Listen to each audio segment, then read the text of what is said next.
chicos de Colegio Líder, ¿qué tal? Muy bien, vamos con el tema número 2 del curso de lenguaje. Vamos a hablar sobre teoría lingüística. Nos dicen, ¿qué es la lingüística? La lingüística primeramente es una disciplina que tiene como objeto de estudio el lenguaje humano.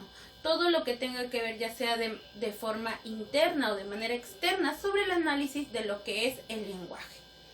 Muy bien, es una ciencia. ¿Por qué? Porque va a explicar. La ciencia lo que hace es explicar los métodos, explicar causas, consecuencias, todo lo que tiene que rodear a lo que es el lenguaje.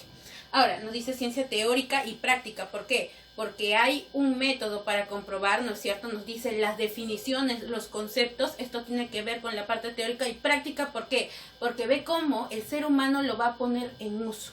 Entonces es importante cómo se da esta relación entre teórico y práctico.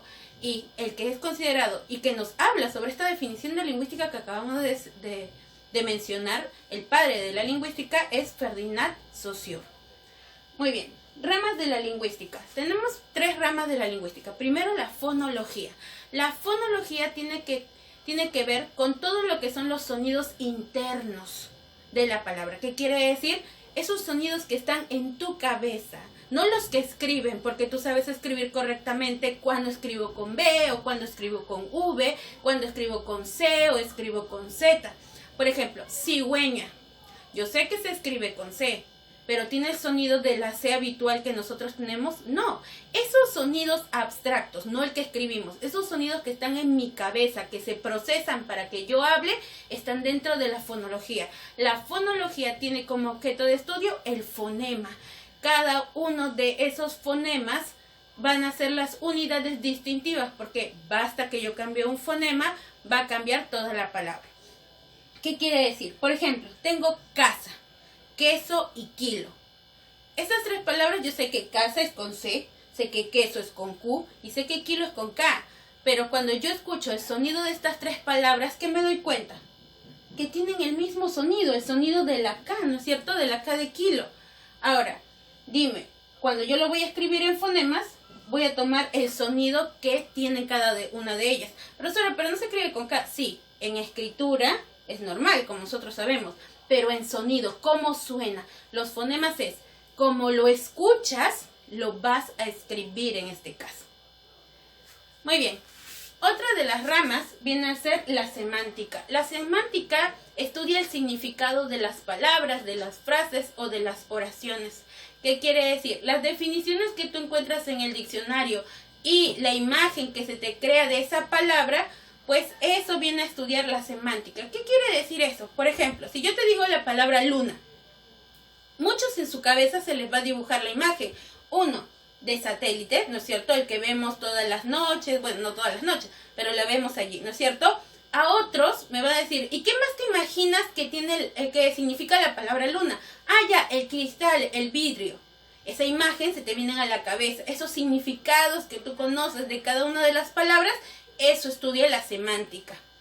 Ahora, una tercera rama es la gramática. Son las reglas de la lengua para distinguir si son correctas o no. ¿Qué quiere decir? Si está bien escrito, si está bien estructurado, si la función es correcta.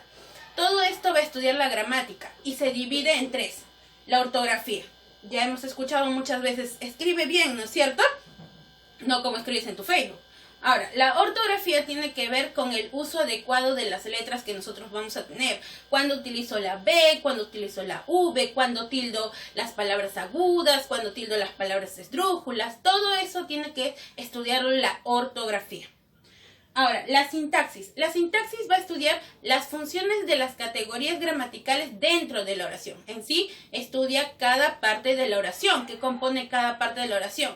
Profesora, no comprendí. ¿Qué quiere decir? Por ejemplo, el hombre trabaja mucho. Si yo veo cada una de estas palabras por separado, voy a decir, él, sin tilde, es un artículo. Hombre es un sustantivo, como perro, como gato, como mesa, ¿no es cierto? Trabaja, come, nada, vuela, ¿son qué? Verbos, porque son acciones. Mucho, ¿qué me señala? Cantidad, en este caso es adverbio. Muy bien, ahora, esto es una oración. Si yo lo analicé por cada uno, ¿no es cierto? Aquí tenemos cada uno sus significados. Ahora, en una oración, todo esto no va a significar sustantivos, no va a significar verbos, no. Cuando está en una oración, cada uno tiene una función diferente. El artículo es el modificador directo del sustantivo. Este sustantivo hombre es el núcleo del sujeto. ¿Por qué? ¿Quién trabaja mucho? El hombre. Este es el sujeto. ¿Cuál es el núcleo, el sustantivo? Ya. ¿No es cierto? Hombre pasa a ser. Trabaja la acción, núcleo del predicado. Y mucho, que dijimos que era un adverbio, complemento circunstancial de cantidad. La sintaxis estudia cada una de las funciones de las palabras dentro de la oración.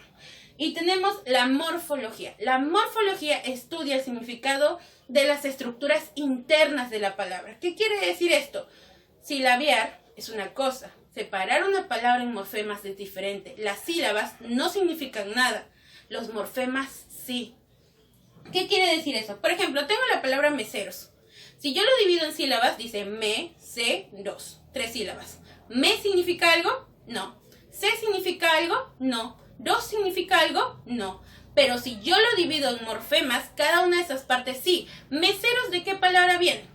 De mesa. Muy bien. Voy a tomar la parte mes, porque yo puedo decir mesita, ¿no es cierto? De ahí para adelante puede cambiar. Este mes me da el significado de qué, el significado total, la procedencia, de qué palabra viene. Viene de mes. Me da el significado de oficio, de la ocupación. Ya estoy convirtiendo la palabra en que va a ser algo más concreto. O meseros. Dime, ¿yo puedo decir meseras? Sí. ¿La O qué te señala? Género. En este caso masculino. Y la S. Yo puedo decir mesero y meseros, ¿no es cierto? La S, ¿qué te señala? Cantidad, es decir, me está señalando el número. Eso es lo que se está estudiando la morfología.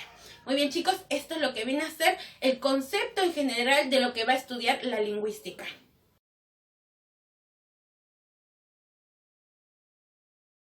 Muy bien, chicos, continuamos con los planos del lenguaje. El lenguaje es biplánico, tiene 2 planos. Tenemos la lengua y tenemos el habla. Son opuestas. La lengua primero me dice que es ¿qué cosa? Es el código, el sistema de signos que nosotros tenemos en nuestra mente. Ese lenguaje que está en tu cabeza, esas palabras que se están procesando en tu cerebro, eso se llama lengua. Mientras que una vez está pasando ahí cada una de las letras, se está formando una frase, se está formando una palabra, una oración, y tú lo dices. Eso se llama habla, el uso del código. Ese código, esas palabras que se están formando en mi cabeza, una vez que yo las plasmo, lo que tú estás escuchando, eso viene a ser el habla, el uso del código. Ahora, me dice que es social, ¿por qué? Porque me va a ayudar a relacionarme con los demás. Yo tengo el castellano. Obviamente yo hablo esta lengua, ¿por qué? Porque todo el mundo está hablando lo mismo y me ayuda ¿a qué? A poder interactuar con los demás. Mientras que el habla es individual. ¿Qué significa esto? Cada uno de nosotros habla de diferente manera. ¿Tú hablas igual que tu hermano? ¿Hablas igual que tu compañero?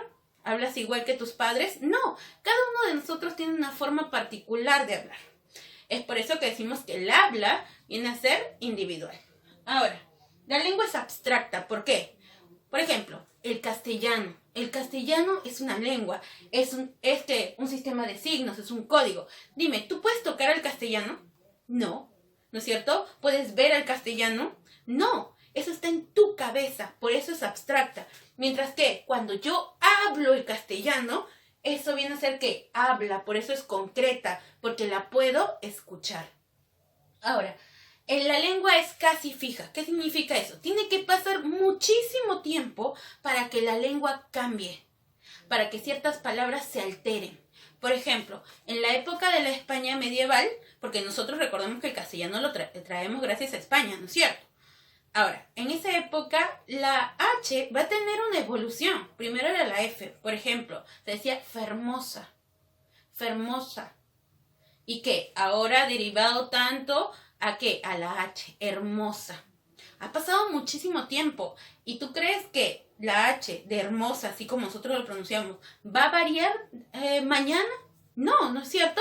Tiene que pasar muchísimo tiempo. Por eso la lengua es casi fija. Va a variar, pero tiene que pasar mucho tiempo. Y aquí decimos que la lengua nosotros lo tenemos en el cerebro. Es lo que pensamos allí. Y el habla nos dice que es variable porque cambia constantemente. ¿Qué significa esto? ¿Tú hablas igual con tus amigos que con lo que hablas con tus padres? No, ¿no es cierto? ¿Hablas con tu profesor igual como hablas con tus hermanos? No. Por eso decimos que es variable, porque lo cambiamos. Y como dijimos, la lengua es lo que tengo en la cabeza y cuando lo plasmo viene a ser el habla. Esos son los planos del lenguaje. Muy bien, chicos, continuamos con las variaciones del lenguaje. Primero tenemos el idioma. El idioma es la lengua oficial de un país. Por decir, en nuestro país, el idioma es el castellano, pero no solamente el castellano, el quechua y todas las lenguas aborígenes de la selva, es decir, el shipibo, el aymara, ¿no es cierto?, el conibo, todas esas lenguas, esas pequeñas lenguas, aunque sea de pequeños poblados, todos en el Perú se consideran idiomas. Por ejemplo, en Francia, el francés, ¿no es cierto?, en Brasil, el portugués. Y así, en cada uno de los países tiene su idioma oficial. Muy bien. Ahora, sociolecto. El sociolecto es una variación diastrática. ¿Qué significa esto? Diastrática viene de estratos sociales. Quiere decir según el nivel de educación y el nivel socioeconómico, más que nada, que se le va a dar a las personas de aquí. Tenemos primero el nivel superestándar. El superestándar no es el que hable más bonito, no. Se da solamente de dos maneras, en el uso científico y en el literario. Científico, por ejemplo, padece de cardiopatía congénita. Esos términos los utilizan más que nada los médicos, ¿no es cierto? Estos términos son utilizados por los científicos. Esto es superestándar. La lluvia se desviste a tus pies. Es un recurso literario, también superestándar. Solamente en estos dos casos se da el nivel superestándar. Ahora, el nivel estándar, ¿no es cierto? El nivel medio. Aquí sí, es el uso de las normas que se dan. Ya sea utilizar palabras que tú creas que son demasiado rebuscadas o como nosotros hablamos de manera normal. Por ejemplo, el longevo hombre es suspicaz. Está bien utilizado longevo, suspicaz, por el significado que se les da en el diccionario, no hay ningún problema. Longevo es viejo, ¿no es cierto? Suspicaz es astuto, no hay ningún problema allí. Y ayer murieron los ladrones. Normal, como nosotros usualmente utilizamos, ¿no es cierto? Entonces tenemos el que usa normas más rebuscadas y el coloquial, que es el usual de nosotros. Y el nivel subestándar, por debajo, ¿no es cierto?, es el uso de las jergas ya. Mira, por ejemplo, llegó choborra, ¿no es cierto? Mejor dicho, borracho, ebrio, en otras palabras de allí. Entonces, ese es el subestándar, utilizar las jergas. Ahora, vamos con lo que es el dialecto. El dialecto es la variación diatópica, tópica, viene de topo, significa de lugar. Quiere decir, es una variación regional. ¿Qué quiere decir el dialecto? Por ejemplo, el castellano. Nosotros hablamos castellano.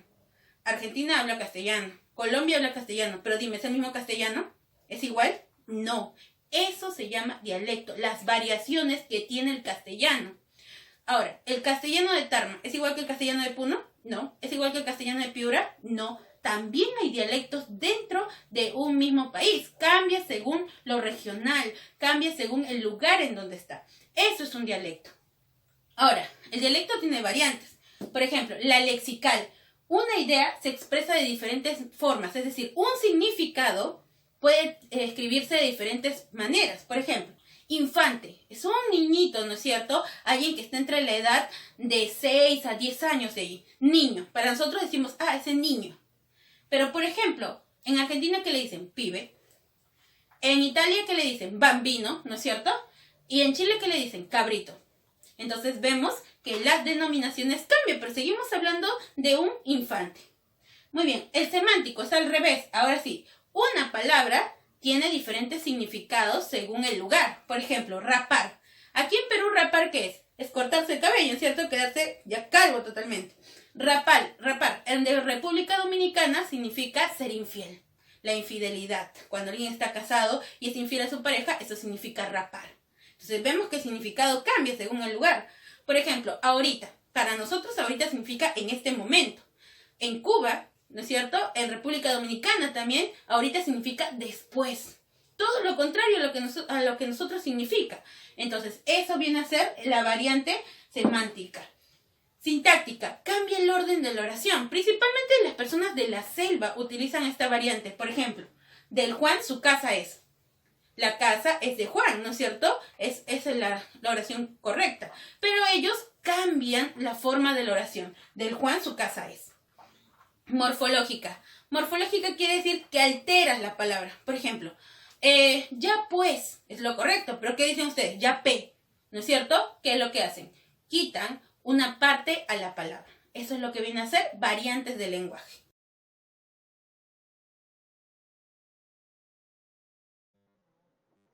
Muy bien, chicos. Ahora, de lo que hemos hecho de teoría, vamos a pasar a lo que viene a ser la práctica. Pero no se olviden, por favor, de hacer la parte de comprensión lectora. Van a transcribir las preguntas nada más, no la lectura, las preguntas y las van a contestar. Además, tienen ejercicios de aplicación allí, también lo transcriben a su cuaderno y ponen las respuestas con todo lo que hemos hecho y apóyense en su libro también. Muy bien, vamos ahora con preguntas de rumbo a la universidad. Muy bien, también para que ustedes trabajen, yo voy a trabajar las preguntas impares y ustedes las pares, que transcriben en su cuaderno y marcan la alternativa correcta. Muy bien, veamos la pregunta número 1. Dice, ¿un dialecto es? ¿Qué es un dialecto? Como bien señalamos ahí, es una variación diatópica. ¿Qué significaba topo? Significaba según el lugar. Una variedad geográfica de la lengua. Muy bien. Siguiente pregunta, la 3. Señala el término más amplio. ¿Cuál sería lo más amplio entre todas estas alternativas? Sería el lenguaje. El lenguaje tiene como planos el habla y la lengua. Y la lengua puede ser sociolecto por normas o también tiene al dialecto, ¿no es cierto? El lenguaje abarca todos los demás términos. La 5. Esto está chévere. ¿El término pertenece a qué? ¿Replana? No, porque como recordemos que hay dos planos, lengua y habla. El habla, no, el habla es más general. Dialecto, chévere aquí y cambia en otro país, no. Lengua, no. ¿Acaso nosotros nacemos con el concepto de chévere en nuestra cabeza? No. Jerga juvenil, muy bien. El inglés australiano, el inglés británico, el inglés estadounidense, el inglés irlandés, ¿son qué? Todos tienen al inglés, ¿no es cierto? Yo les puse el ejemplo del castellano. El castellano en Perú es diferente al castellano en Argentina, al castellano de Piura, al castellano de Colombia, ¿no es cierto? ¿Y cómo se llama a eso? Dialectos. Muy bien, seguimos. La número 9, el interlecto. ¿Qué es el interlecto? Es la variedad en el uso de la lengua. Profesora, ¿pero qué significa eso? El interlecto es cuando conviven dos lenguas allí.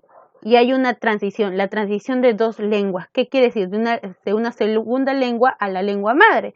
¿Qué quiere decir? Por ejemplo, aquí en Perú tenemos el quechua y el castellano, ¿no es cierto? Si yo quiero aprender quechua y voy de alguna manera aprendiendo, hay algunos términos que no van a sonar correctamente el quechua. Profesora, no entiendo bien. Veamos con el inglés.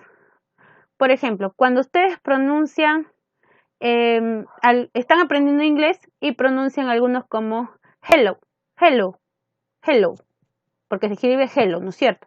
Hello, así pronuncia hello, no, pero lo correcto es hello, ¿no es cierto? Lo último, cuando ustedes están aprendiendo como que le mezclan algo del español ahí, del sonido del español, pero hay otros sonidos en el inglés. Esa transición mientras que estoy aprendiendo del castellano al inglés, esa transición que estoy mezclando algunas cositas, eso se llama interlecto.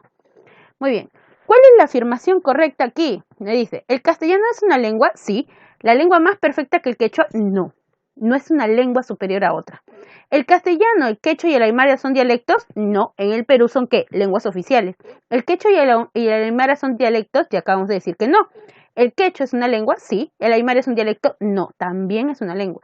¿El castellano es una lengua y el quechua también es una lengua? Correcto. La siguiente dice, ¿el español qué es? Es una lengua, ¿no es cierto? ¿Y el quechua qué también es? Es una lengua. Muy bien, la pregunta 15. El lenguaje humano, según Martinet, presenta dos articulaciones, ¿no es cierto? Ya hemos dicho, doblemente articulada. Segunda articulación, dice, la segunda articulación se encuentra conformada por ¿qué? ¿Se acuerdan? Biarticulada. la primera articulación eran los morfemas, las unidades de significado, y las segundas eran los fonemas, unidades distintivas. 17. Que la lengua es un sistema de elementos establecidos por acuerdo de la comunidad hablante con fines comunicativos significa que ¿qué cosa es? Convencional. ¿Qué quiere decir? Que los significantes cambian según el significado. Por ejemplo, si yo digo gato, ¿en todas partes va a decirse gato al felino doméstico? No. En otro país, cat, ¿no es cierto? Mishi en quechua, cambia. Por eso decimos que la lengua es un sistema de elementos establecidos por acuerdo de la comunidad hablante. Es decir, en el castellano, aquí en Perú, todos como que solamente los que hablamos castellano quedan que es gato. Y los que hablan en quechua, allá, para toda esa comunidad es mishi. Para los que hablan inglés, allá, para ellos es cat. Entonces cambia. Hay un acuerdo entre ellos que ese va a ser el significado del felino doméstico. Por eso decimos que es convencional. Muy bien, la siguiente dice, ¿cuál de las siguientes expresiones corresponde a un uso dialectal? Es decir, dialecto, variación geográfica. Del Manuel su casa me he prestado. Su casaca, perdón, me he prestado. Ese sí sería, ¿no es cierto? Ya hemos dicho, es una sintáctica, varía, cambia en la oración, cambia, porque lo correcto es la casaca de Manuel, Manuel me ha prestado su casaca, ¿no es cierto? Sería la forma correcta de la oración, pero vemos que aquí ha alterado la forma de la oración. Dice, ¿qué tal bronca la que se armó anoche? Bronca. ¿Bronca es un cambio dialectal? No, es sociolecto, cambia según el nivel, sería subestándar aquí, no es dialecto. Mi papá me compró un carro. Sociolecto, de manera coloquial, normal, como se dice, no es dialecto. Tú ya tienes edad, mijito, pa' buscarte tu mujer. ¿Esto qué cosa es? Es dialecto, ¿no es cierto? Principalmente en Chincha vemos que hablan de esta manera. Es un cambio, es una variación morfológica del dialecto aquí. Entonces tenemos como alternativa la 1 y la 4. Muy bien, chicos, no se olviden de transcribir bien las preguntas y marcar correctamente.